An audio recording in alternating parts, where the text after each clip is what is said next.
Oi, meus amores, tudo bem com vocês? Eu espero que sim. Comigo está tudo ótimo, principalmente porque hoje a gente inicia mais uma aula de ciências. Acredito que muitos de vocês estavam super... tomara que já chegue terça para nossa aula de ciências, porque eu sei que assim como vocês, vocês amam essa disciplina. Então fiquem ligadinhos no que a gente vai estar fazendo hoje. Na semana passada e retrasada, a gente conheceu um pouco mais sobre os métodos de separação de misturas. Vimos que esses métodos de separação de misturas, eles estão diretamente relacionados principalmente com o tratamento da água que chega às nossas casas, ou seja, a gente só consegue tomar água, de qualidade, água potável na nossa casa, porque essa água ela passa por uma série de tratamentos. E esses tratamentos que a nossa água recebe lá nas estações, eles estão diretamente relacionados com o nosso conteúdo, que é a separação de misturas. Então, em virtude disso, foi uma atividadezinha para vocês, atividade do livro, que é a tarefa 9, e é a que a gente vai estar respondendo agora. Então, pega o seu livro, pega o seu caderno para você fazer as principais anotações e pega também o seu lápis para a gente começar a nossa correção, tá certo? Então, vamos lá comigo. A nossa primeira questão, ela já traz uma situação que se a gente estivesse em sala de aula, daria até para a gente fazer esse experimento. Ela fala o seguinte: uma solução de água com um corante foi submetida às seguintes operações. A primeira foi uma filtração com filtro de papel, ou seja, pegou-se esse líquido e passou ele por um filtro de papel. E a segunda foi a destilação simples, que a gente já viu sobre esse processo de destilação, mas calma aí que não precisa se preocupar que a gente vai explicar de novo. E aí a pergunta que a questão traz é o quê? Qual a coloração resultante do material que passou pelo filtro de papel e do produto condensado na operação 2? Vamos saber um pouco mais? O que a questão diz? Que tinha, uma solução de água com o corante azul. Temos aqui, coloração de água, a água com coloração azul. Esse produto passou por um filtro de papel. O que a gente consegue imaginar? Gente, se a água está com o corante azul, quando ela passar por um filtro de papel, que cor a gente vai ter aqui? Vamos lá? Imagina só que cor a gente vai ter aqui no nosso filtro de papel. Deixa eu só pegar aqui a canetinha para pintar junto com vocês. Se aqui tá azul, quando passar pelo papel, minha gente, é óbvio que vai ficar o quê? Azul, isso mesmo, tá certo? Continuamos. Logo em seguida, quando sair o líquido aqui pelo nosso filtro de papel, porque vale lembrar que esse líquido ainda não saiu toda a coloração azul, ainda saiu um pouco dessa coloração, ela foi submetida a um processo de destilação simples. Essa destilação simples, como é que ela ocorre, gente? A gente vai ter aqui um balão de destilação. Embaixo desse balão de destilação, a gente vai ter tipo uma vela, E aí o que acontece? A gente coloca a substância aqui, no caso seria essa solução de água com corante. Ela vai começar a ser aquecida. A água que tem junto com o corante, ela vai passar por um processo de evaporação. Quando ela chegar nesse condensador, ela vai deixar de ser um gás, ou seja, vai passar do estado gasoso para o estado líquido, caindo aqui no meu recipiente como água. E que cor tem a água, colegas aí de casa? Essa mesmo, a água não tem cor, a água é incolor. Então, eu acho que já temos a nossa resposta à nossa pergunta, que seria o quê? A coloração resultante, no caso do filtro de papel, seria a azul, porque lembrando, quando a gente colocasse a água com esse corante aqui, ele iria atingir todo o papel branco. O restante da solução que tinha ficado, que saiu, e a gente passou pela destilação simples, ela iria passar por um processo no qual, nesse recipiente, a gente iria ter o corante, e nesse condensador iria sair a água. E a nossa água é uma substância incolor, como você já sabe, sem cor. Então, se você acertou, muitos parabéns! Agora, se você acha que a sua resposta está mais ou menos certa, não está muito legal, pede para o pai e para a mamãe dar uma conferida, aí você apaga rapidinho e corrige, tá certo? Porque é importante que você tenha todas as respostas corretas aí com você. Continuamos. A nossa segunda questão é também uma questão que é uma questão de método de separação, como todas as outras, ô professor? E ela diz o seguinte: quais métodos você utilizaria para separar uma mistura de arroz, sal de cozinha e limalha de ferro? sem perder nenhum dos componentes. Eita, tarefa difícil! Eu vou ter um arroz, vou ter um sal de cozinha, eu vou ter uma limalha de ferro. Para quem não sabe o que é uma limalha de ferro, é como se fosse vários fios, né? É como se fosse realmente um fio emaranhado de fio que lembra uma malha, só porque é feita de ferro. E aí imagina se a gente tivesse tudo isso no recipiente, igual que esse moço está aqui, ó, no recipiente dele. Como que você iria fazer para estar separando essa limalha do arroz, o sal do arroz, sem perder nenhum dos componentes? Deu uma dúvida, né? Mas não se desespera que a gente tem como fazer isso. Na realidade, a gente iria fazer um processo que não tem aí no livro de vocês, mas que é importante a gente estar falando, que é a separação magnética. A separação magnética, geralmente, ela é utilizando algo, né? Por exemplo, um ímã. Esse ímã a gente coloca sobre a superfície. Por exemplo, se tiver o arroz com sal e a limalha de ferro num prato, você vai colocar o ímã sobre esse prato. Para quê? Para que ele consiga atrair a limalha de ferro. Porque lembrando, né? O ímã, ele atrai ferro e outros materiais, ou seja, outros metais. Opa, conseguimos separar o primeiro material, que era a limalha de ferro. Agora, professora, ficou o sal de cozinha e o arroz. Como a gente faz isso? Na realidade, para separar o sal de cozinha do arroz, a gente pode estar fazendo um processo de destilação simples. Que nesse processo de destilação simples, a gente vai precisar adicionar água, para que essa água ela dissolva o sal. Aí, desse modo, quando a água ela conseguir sair, não é verdade, pelo nosso condensador, vai ficar no nosso recipiente somente a mistura de arroz e sal. E aí você consegue separar esse arroz do sal facilmente utilizando uma peneira ou qualquer que seja outro material que ajude nesse processo de separação, tá certo? Então já sabe, se por evento, né, acontecer de cair uma limalha de ferro no seu arroz, você não precisa jogar o arroz fora. Basta pegar um ímã que você consegue fazer essa separação possivelmente. Continuamos. A nossa questão 3, ela é uma questão também que traz um método de separação. Mas aqui ela já quer saber de você. 3 exemplos de misturas que elas podem ter seus componentes separados pelo meio da catação. O próprio nome ele já diz, é um método de catar os objetos. Como que eu faço? Quais são os principais exemplos que eu posso estar dando? Eu citei aqui para vocês um exemplo que é muito utilizado na infância, principalmente nas escolas, às vezes pela mamãe e pelo papai, que é o de fazer a criança separar o feijão do milho. Ou seja, a criança olha para o feijão e para o milho e é para ela separar os que são, no caso, os feijões para um lado e os milhos para o outro. E desse modo a criança ela começa a sentir, né, a ver a diferença dos materiais. Um outro método, um outro exemplo de mistura que eu coloquei aqui vocês é separar as conchinhas da praia, da própria areia da praia. Que é uma coisa que eu acredito que nessa quarentena está todo mundo com muita vontade de fazer. Mas enfim, voltamos para a nossa questão. Você pode estar na praia, você vai catando com as mãos essas conchinhas e aí desse modo você vai separando a conchinha da areia da praia e consegue com bastante facilidade separar os componentes dela. E um outro exemplo que eu dei para vocês foi, por exemplo, se a gente tivesse uma caixa e dentro dessa caixa a gente tivesse tanto bolinhas de gude, que é a conhecida peteca pelos meninos, e bolinhas de isopor. Como que a gente iria fazer? A gente iria separar as bolinhas de gude para um lado e as bolinhas de isopor para o outro. Quando a gente separa, a gente vai separar fazendo como? Através do método de catação. Tudo que é bolinha a gente vai botar de um lado e tudo que é bolinha de gude a gente vai colocar do outro.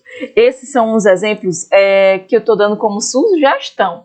Mas é importante que vocês observem se os exemplos que vocês deram aí na atividade de vocês estão direitinho. Peço para o pai e para a mamãe estar observando. E desse modo, caso vocês não tenham colocado, ou achem que o que colocaram não tem nada a ver, vocês podem estar corrigindo também, tá certo? Aqui fiquem à vontade para vocês fazerem a correção de vocês da melhor forma. O importante é que vocês compreendam o conteúdo e de certo modo, caso haja dúvida, entre em contato para eu estar explicando de novo. E olha só que doido, essa questão é muito legal.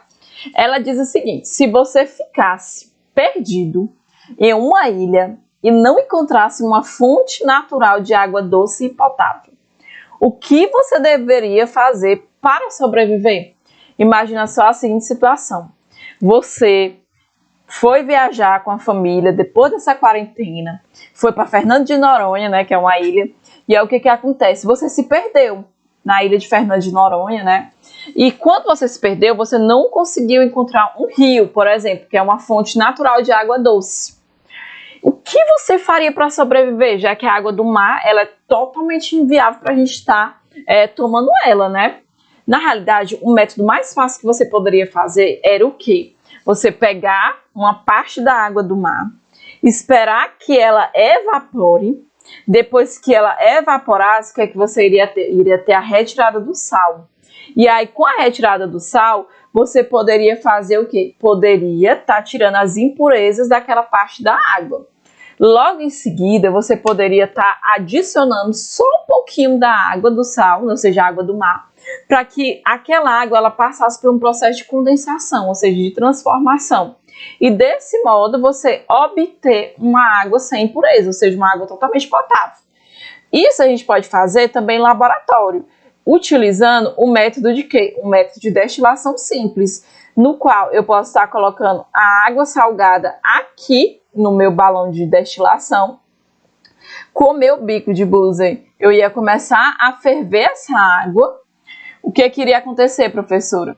Com a fervura dessa água, tudo que é água ela iria evaporar, sairia pelo meu condensador. Quando chegaria aqui no meu condensador, ela iria se transformar de água no estado gasoso para água no estado líquido. E aí, desse modo, eu teria a água aqui sem nenhuma impureza, ou seja, uma água potável, uma água doce. E aqui eu ficaria o meu sal, que eu já não utilizaria, no caso, para beber. De modo geral, o que acontece dentro de um destilador simples? Como eu disse para vocês, aqui embaixo geralmente a gente vai ter um bico de Bunsen que vai estar passando uma temperatura para o meu balão de destilação. Aqui eu vou ter a minha mistura, por exemplo, água e sal. Com o aumento da temperatura, a água ela vai evaporar, vai sair pelo meu condensador. Quando ela chega no meu condensador, ela passa de novo por uma transformação. Que é o quê? Uma transformação no qual ela vai deixar de ser água no estado gasoso, ou seja, vai deixar de ser gás e vai passar a ser água no estado líquido, saindo aqui no meu condensador. E aí assim eu tenho água. A quinta questão, ela diz assim: um cozinheiro desastrado derrubou óleo em um recipiente contendo sal de cozinha. Sabendo-se que o sal ele é solúvel na água, o que significa ser solúvel? Caso eu pegue o sal e misture ele muito rapidamente, ela vai conseguir dissolver esse sal. E que o óleo e a água têm densidades diferentes, como ele deve proceder para separar essa mistura? Como é que esse homem, que sem querer derramou essa água, esse óleo nesse sal de cozinha, vai fazer para separar esse sal desse óleo, gente? Fica uma confusão, né? O que ele pode estar fazendo? Ele pode estar usando o processo de separação que a gente já até conheceu e já vimos, que é conhecido como decantação, no qual ele vai poder adicionar a água junto com essa mistura de óleo e sal. Quando ele adicionar a água ela vai dissolver o sal. E é o que vai acontecer? No meu decantador, ou seja, no meu processo de decantação, embaixo eu vou ter a água e aqui em cima eu vou ter o óleo, uma vez que são materiais de densidade diferentes, ou seja, de pesos diferentes, que não se misturam. Como eles não se misturam, o óleo ele vai tender sempre a ficar acima da água. E é o que vai acontecer nesse momento, ele pode fazer essa separação. Quando terminar, se ele querer utilizar o sal, o que ele vai fazer? Vai separar a água do sal através de um método de destilação simples, que é esse método que a gente viu agora há pouco, tá certo? Ou seja, para ele separar todos os componentes, ele usaria dois procedimentos. O primeiro era o de decantação, que ele iria conseguir separar o sal do óleo, e depois, para separar o sal da água, ele iria utilizar o processo de destilação simples, tá certo? Ou seja, para vocês verem, praticamente para tudo que está misturado, a gente tem uma solução. Melhor dizendo, o método de separação. A nossa sexta questão, ela diz assim: quais são os processos utilizados para a separação dos componentes do petróleo? A gente viu na nossa aula retrasada que o petróleo ele tem alguns componentes, e esses componentes eles são utilizados para uma infinidade de fins que são fins diferentes, e é por isso que é importante estar separando os componentes deles. E o que acontece? Os processos de separação do petróleo é um processo um pouco demorado, porque são vários processos de separação de misturas que estão atrelados na separação dos componentes do petróleo. O primeiro que a gente tem é o processo de decantação, no qual, quando eu tiro, né, o óleo, né, o petróleo lá do fundo do mar, esse petróleo ele vai vir com alguns resíduos sólidos, alguns pedacinhos, né?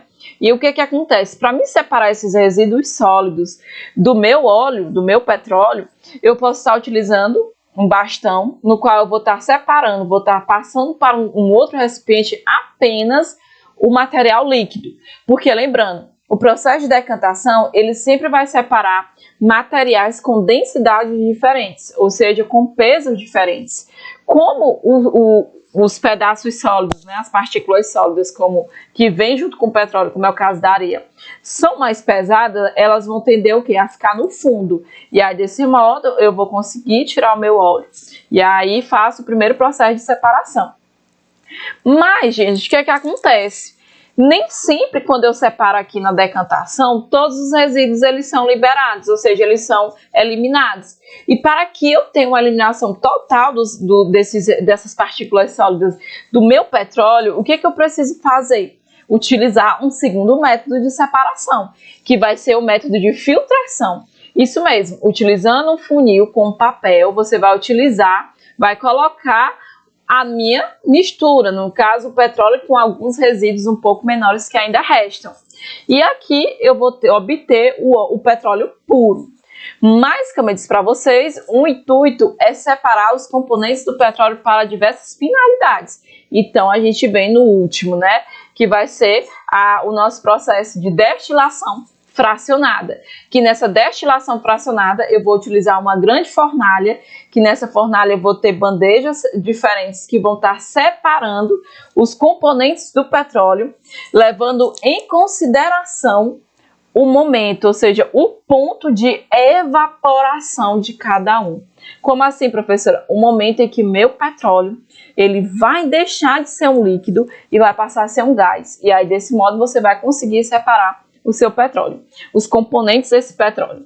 E aí, de forma geral, são 3 os processos utilizados, que é a decantação, a filtração e a destilação fracionada, tá ok? A nossa 7ª questão é uma questão que a gente viu semana passada, então acredito que está fresquinha na cabeça de vocês.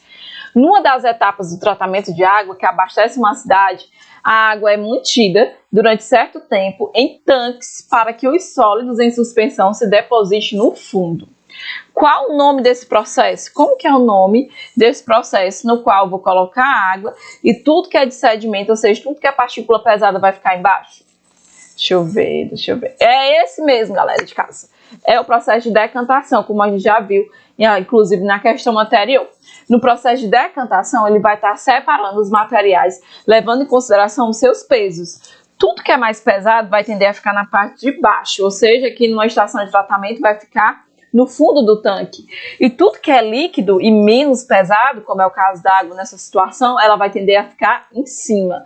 Ou seja, o nome do processo aqui vai ser o processo de decantação, tá ok?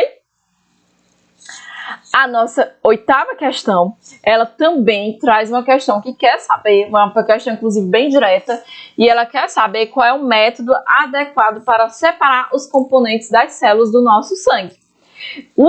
Na realidade, gente, esse método foi o método que a gente não debateu aqui no nosso livro. Mas o que acontece? Ele é um método muito utilizado, inclusive nas nossas casas, que é o método de centrifugação.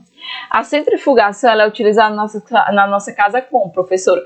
Na nossa máquina de lavar, que é o quê? Eles acabam, a nossa máquina de lavar da mamãe de vocês roda muito rápido, e desse modo ele acaba fazendo com que haja uma separação das partículas de sujeira das roupas, das próprias roupas, e assim elas conseguem ficar limpinhas. O método de centrifugação ele também é utilizado em laboratórios para fazer a separação dos componentes da nossa célula, do nosso sangue. E é o que acontece? Coloca-se, né, um tubo com o sangue de uma determinada pessoa dentro de uma centrifugadora. Essa centrifugadora ela vai ser ligada e ela vai girar muito rápido por várias vezes em apenas poucos minutos. Quando ocorre o fim dessa centrifugação, ou seja, quando acaba essa rodagem, né, que essa centrifugadora faz, a gente tem o nosso sangue com seus componentes separados. No qual a gente vai ter 55% de plasma, 45% de eritrócitos ou hemácias, e o restante vai ser plaquetas e leucócitos, né, que já vão ser umas células de defesa. Então, a resposta correta seria o processo de centrifugação, que é esse processo muito rápido que as nossas máquinas de lavar também fazem aí na casa de vocês. Gente, a nossa penúltima questão aqui, porque a última questão, a 10, é uma questão para vocês desenhar o processo de destilação simples. Espero que todo mundo tenha feito um desenho belíssimo aí na casa de vocês.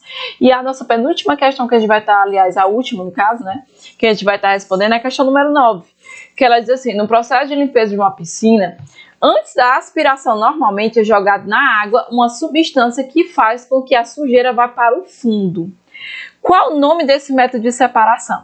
Quem tem piscina em casa ou quem já teve a oportunidade de ver alguém limpando a piscina, provavelmente já se deparou com uma situação como essa. Joga-se um produto que é chamado sulfato de alumínio dentro da piscina suja. Quando você joga o sulfato de alumínio, tudo que é sujeira que está na água da piscina vai descer para baixo, ou seja, vai para o fundo da piscina. E aí, desse modo, você consegue separar somente a sujeira e deixar a água limpinha novamente. E como que é o nome desse método de separação? Que o que é pesado fica embaixo e o que é mais leve fica em cima. É esse mesmo, garotada de casa. É o processo de decantação, que é aquele processo que faz a separação dos materiais, levando em consideração os seus pesos diferentes. Tá certo? Acredito que todo mundo já sabe o que é que o processo de decantação faz, mas se ainda não souber, manda uma mensagem lá no dia da nossa mentoria, que é toda sexta-feira, das 14 às 15 horas, tá certo? Meninos e meninas, eu espero que vocês tenham entendido, corrigido a atividade de vocês. Por hoje, a nossa aula ela está finalizando. Aguardo todos vocês aqui na nossa próxima semana para mais uma aula de ciência, ou seja, mais uma ciência em casa. Espero que vocês fiquem bem, fiquem em casa e até a próxima semana. Mil beijos para vocês!